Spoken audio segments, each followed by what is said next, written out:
Hello everyone.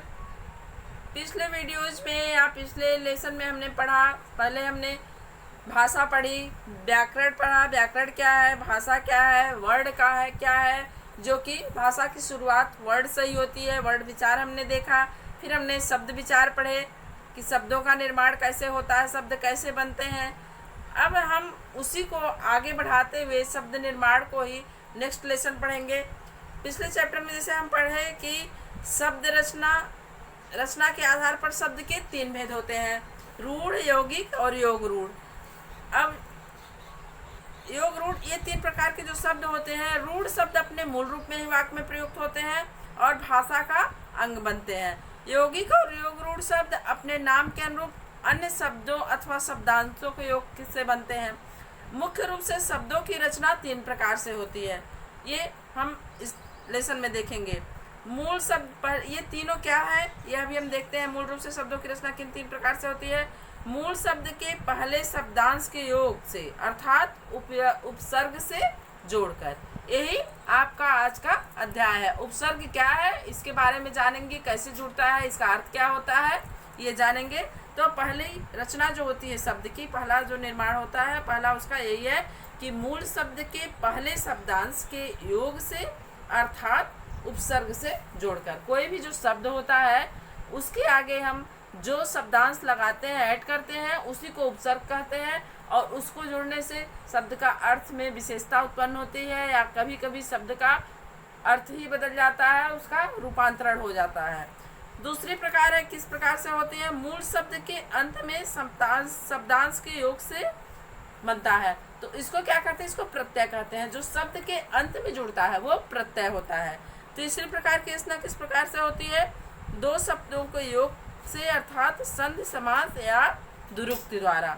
ये संधि समास और दुरुक्ति के अनुसार भी शब्दों का निर्माण होता है। तो इन सब को छोड़िए, आगे पढ़ेंगे इसके बारे में। पहले हम देखते हैं उपसर्ग के बारे में। योग रूढ़ शब्द ऐसे यौगिक शब्द होते हैं जो किसी एक विशेष अर्थ में रूढ़ हो जाते हैं। ऊपर बताए गए शब्द रचना के प्रकारों का क्रमशः वर्णन देखिए।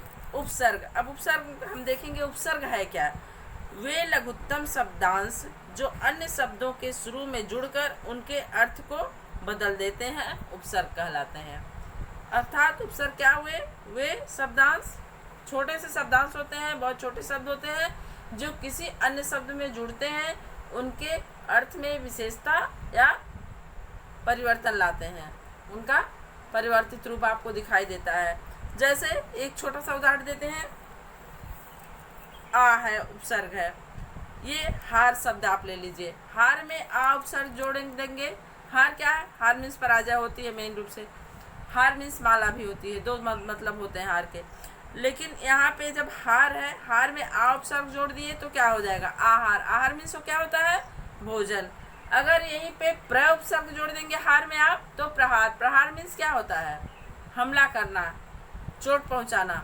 ये प्रहार का तुरंत इसका अर्थ परिवर्तित हो गया। अगर वी जोड़ देंगे, वी उपसर्ग क्या है, विहार हो जाएगा। विहार का मतलब होता है घूमना फिरना, भ्रमण करना। जैसे हम कहते हैं हम जल विहार को गए, नौका विहार को गए, वन विहार को गए, तो विहार मीन्स हो गया भ्रमण करना या घूमना फिरना। अगर संग जोड़ देंगे तो इसका मतलब क्या हो जाएगा, संहार। संहार का मतलब विनाश, समाप्ति किसी चीज़ की। तो ये होता है उपसर्ग, जो शब्द को पूरी तरह से उसके अर्थ में परिवर्तन ला देता है, उसके अर्थ में विशेषता ला देता है, उसके अर्थ को पूरी तरह से बदल भी देता है। अब आपने जो उदाहरण देखा, शब्द क्या था, हार। हार का मतलब आपको मैंने बताया, हार मीन्स पराजय या माला होती है। शब्द के पहले आ, प्र, वी, संग शब्दांश जोड़ा गया, जिससे बनने वाले प्रत्येक शब्द का अर्थ बदल गया, सभी शब्द अलग अलग हो गए। अब हम आपको बताते हैं उपसर्ग की विशेषताएं क्या क्या है। उपसर्ग की विशेषताएं निम्नलिखित हैं। उपसर्ग का अपना एक विशेष अर्थ होता है। वे अपने आप में पूर्ण नहीं होते, इसलिए उनका स्वतंत्र प्रयोग नहीं होता है।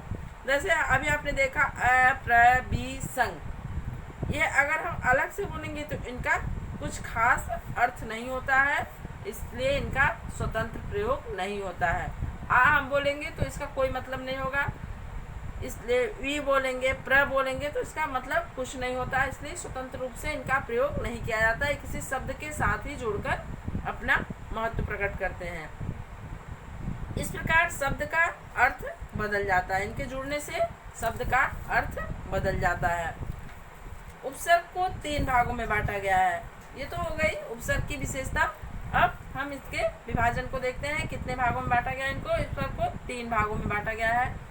किस आधार पे बांटा गया है? जैसे हमने पढ़े थे शब्द, तद्भव शब्द, तत्सम शब्द, देशेस विदेशेस।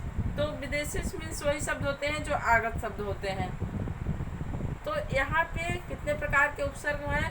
तत्सम, तद्भव और आगत। आगत यानी वही विदेशेस उपसर्ग जो होते हैं, जो विदेश से आए हुए शब्द हैं उनके लिए जो उपसर्ग जोड़े जाते हैं उनके में, या वही उपसर्ग के रूप में जो विदेशों से आए हैं वो आगत उपसर्ग बोले जाते हैं। तत्सम उपसर्ग क्या है? संस्कृत के उपसर्ग जिनका प्रयोग हिंदी में किया जाता है, जैसे प्र, परा, अप, सम, सु, दु, ये सब तत्सम उपसर्ग हैं। तद्भव उपसर्ग संस्कृत के उपसर्गों से विकसित होकर जो हिंदी में प्रयोग हुए हैं, जैसे अध, औ, उन, ये सब क्या है? संस्कृत अध जो है अर्ध से आया है, औ जो है संग औ से आया है, उन जो है ये भी ऊन से आया है। बड़े ऊ का प्रयोग होता है अगर संस्कृत में इसका प्रयोग होता है तो ये तद्भव उपसर्ग हैं जो संस्कृत के उपसर्गों से आए हैं और हिंदी में इनका प्रयोग कुछ बदले हुए रूप में होने लगा है। ये तद्भव उपसर्ग हैं। सेम वही चीज़ है जो हमने शब्द विचार में आपको पढ़ाया था, तत्सम शब्द, तद्भव शब्द, तत्सम शब्द, वही बातें हैं। आगत उपसर्ग, अब देखिए ध्यान देने वाली चीज़ है, जो उपसर्ग विदेशी भाषाओं से हिंदी में आए हैं, इस प्रकार के उपसर्ग को अधिक संख्या अरबी फारसी के उपसर्गों की है। विदेशी जो आगत उपसर्ग हैं उनमें सबसे ज़्यादा संख्या किन शब्दों की है? अरबी और फारसी उपसर्गों की है। जैसे बा, बे, बिला, गैर, बद, ला आदि, ये सब किस प्रकार के उपसर्ग हैं? आगत उपसर्ग हैं, यानी विदेशी उपसर्ग हैं। आइए कुछ तत्सम उपसर्गों के उदाहरण देखते हैं। देखिए पहला उपसर्ग है आपका अनु। अनु का मतलब होता है पीछे या समान। जैसे आप कहते हैं अनुज, अनुज मतलब जो पीछे आया हुआ, तो इसी तरह का इसका अर्थ है। और इसके से बनने वाले शब्द देखिए, अनु का अर्थ हो गया पीछे या समान। अब इससे बनने वाले शब्द देखिए, इसी को यौगिक शब्द कहते हैं। जैसे मूल शब्द से जब ये उपसर्ग जुड़ गए तो ये यौगिक शब्द हो गए, यानी 2 शब्दों के योग से बना है। अनुकरण मतलब किसी की नकल करना, उसके किसी का पीछे चलना। अनुगामी पीछे चलने वाला। अनुज पीछे से पैदा होने वाला। अनुचर, अनुवाद, अनुरूप, अनुशासन, ये सब क्या है? ये सब अनु उपसर्ग से बनने वाले यौगिक शब्द हैं। आपका अगला शब्द है, अगला उपसर्ग है अप। अप का से बनने वाले शब्द देखिए, अपकार, अपकृति, अपमान, अपयश, अपवाद, अपव्यय, अपहरण। अप का अर्थ होता है हीन, बुरा या अपूर्ण। अ उपसर्ग देखिए, अव का मतलब होता है नीचे, बुरा, हीन। ये भी इसका मतलब, ये नीचे, बुरा, हीन, ये अव के मतलब हैं। अब इसको देखिए कैसे इसके शब्द बनते हैं। अवकाश, अवगुण, अवतार, अवनति, अवशेष, अवसर, अवरोह। नेक्स्ट शब्द है आपका अधि। अधि मीन्स होता है श्रेष्ठ, ऊपर या पास। अब इससे शब्द कैसे इसका योग से बनते हैं? अधि से अध्ययन, अध्यक्ष, अधिकार, अधिनायक, अधिपति, अधिवास। ये तत्सम उपसर्ग हैं सारे। आइए कुछ संस्कृत के अव्यय उपसर्ग देखते हैं। संस्कृत के अव्यय उपसर्ग जो है, जैसे अ, इसका अर्थ होता है विपरीत। जैसे हमने कहा कार्य, तो अगर हम अ जोड़ देंगे अकार्य हो जाएगा। हमने कहा धर्म, अब उसके बाद उसमें अ उपसर्ग जोड़ देंगे तो ये अधर्म हो जाएगा। हमने भाव शब्द है, इसमें अ जोड़ देंगे तब भाव हो जाएगा। तो यहाँ अ का अर्थ किसी चीज़ का विपरीत होता है। अन, अन का अर्थ भी विपरीत ही होता है। जैसे अर्थ, अनर्थ, अंत, अनंत, अनादि, आदि, अनादि। इसे इस तरह से ये उपसर्ग जुड़ते हैं। ये संस्कृत के अव्यय उपसर्ग हैं। कभी कभी एक से अधिक उपसर्गों के योग से भी शब्द की रचना होती है। जैसे उपसर्ग है स्व और अभि। अगर मान शब्द है, मान मूल शब्द है, उसमें स्वाभिमान अगर हम कहते हैं तो इसमें दो उपसर्ग जुड़ा हुआ है, स्व उपसर्ग, अभि उपसर्ग। मूल शब्द स्था है, बी अवस्था, व्यवस्था, बी और अव दो उपसर्ग इसमें जुड़ता है, तब ये क्या हो जाता है, व्यवस्था। इसी तरह सद उपसर्ग है और आ उपसर्ग है।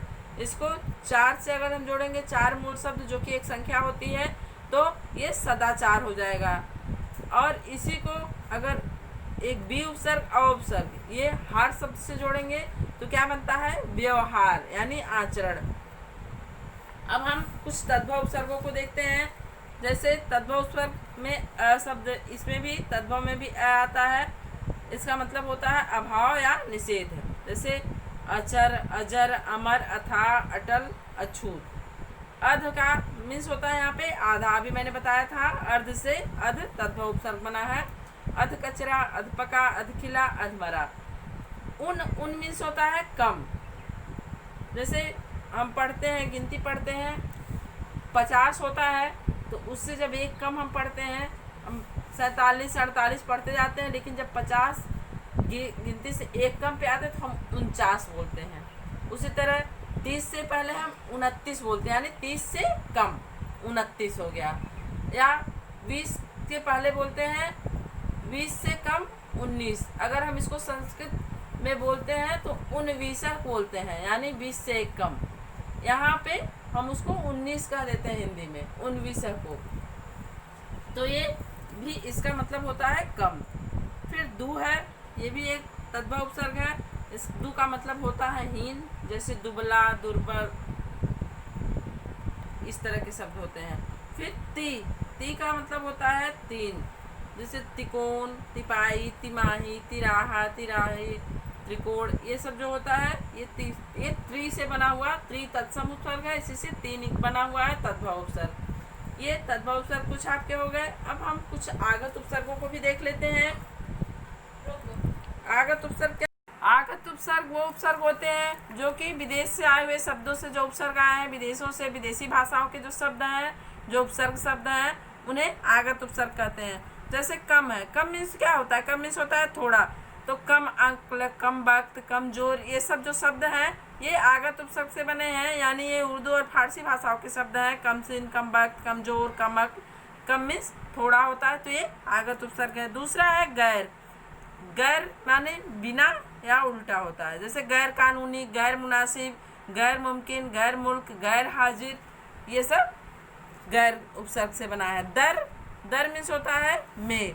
तो इसका क्या शब्द बनते हैं, दरअसल, दरकार, दरख्वास्त, दरमियान। ना उपसर्ग है, ये भी विदेश से आया हुआ है। जैसे नापसंद, नाबालिग, नामालूम, नामुमकिन, नालायक, ये सब जो है ये सब भी विदेशी शब्द हैं और विदेश से आए हुए शब्दों से ये उपसर्ग बने हैं।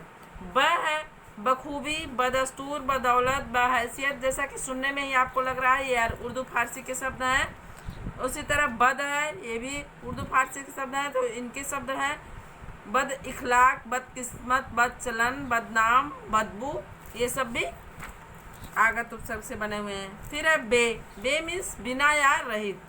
बेइज्जत, बेईमान, बेकसूर, बेचारा, बेचैन, बेशक, बेसहारा, ये सब बे उपसर्ग से बने हुए शब्द हैं। ला मीन्स होता है बिना।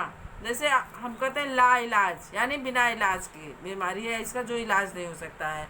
लाजवाब, लापता, लापरवाह, लावारिस, ये सब ला उपसर्ग से बने यौगिक शब्द हैं। अब आपको समझ में आ गया होगा यौगिक शब्द जो बनते हैं उपसर्ग के जुड़ने से। अभी अगला आप जो पढ़ेंगे शब्द के अंत में जो जोड़ा जाता है, जिसको प्रत्यय बोलते हैं, वो नेक्स्ट वीडियो में आपको बताया जाएगा। आज सिर्फ उपसर्ग ही आपको बताया गया है। आज का आपका यही लेसन है। आगत उपसर्गों में अंग्रेजी के कुछ उपसर्गों का भी उल्लेख मिलता है या करना ही पड़ता है हमको, क्योंकि अंग्रेजी के शब्द हम इतने प्रयोग करने लगे हैं अपने हिंदी के शब्दों में, तो उनका उल्लेख करना भी बहुत आवश्यक है। तो हम देख रहे हैं कुछ उपसर्गों को जो कि इंग्लिश शब्दों से बनते हैं। असिस्टेंट, तो हम कोई अक्सर हम शब्द बोलते हैं, जैसे assistant collector, assistant teacher, assistant manager, ये भी एक तरह से उपसर्ग का काम करते हैं। Chief minister, chief secretary, chief justice, किसी भी ओहदे के आगे हम चीफ लगाते हैं तो ये भी एक उपसर्ग का काम करता है। हेड है, सब है, वाइस है, इन सब शब्दों से हम सब जो शब्द बनाते हैं, इन सब शब्दों को जोड़कर, हालांकि ये उपसर्ग अलग से लिखे जाते हैं जो इंग्लिश के उपसर्ग हैं, एक साथ नहीं शब्द में, जैसे हिंदी और अरबी फारसी के उपसर्ग शामिल होते हैं उस तरह से एक साथ नहीं लिखे जाते हैं इनको। जैसे हेड क्लर्क हम लिखेंगे, हेड मिनिस्टर, हेड मास्टर लिखेंगे तो हेड को अलग करेंगे, इसको थोड़ा सा इंग्लिश को लिखने में थोड़ा सा चेंज हो जाता है। तो आज आपका ये उपसर्ग कंप्लीट हो गया। अगले वीडियो में आपको प्रत्यय के बारे में बताया जाएगा जो कि शब्द निर्माण का दूसरा भाग है। ये आपका यही कंप्लीट होता है। Thank you, have a nice day.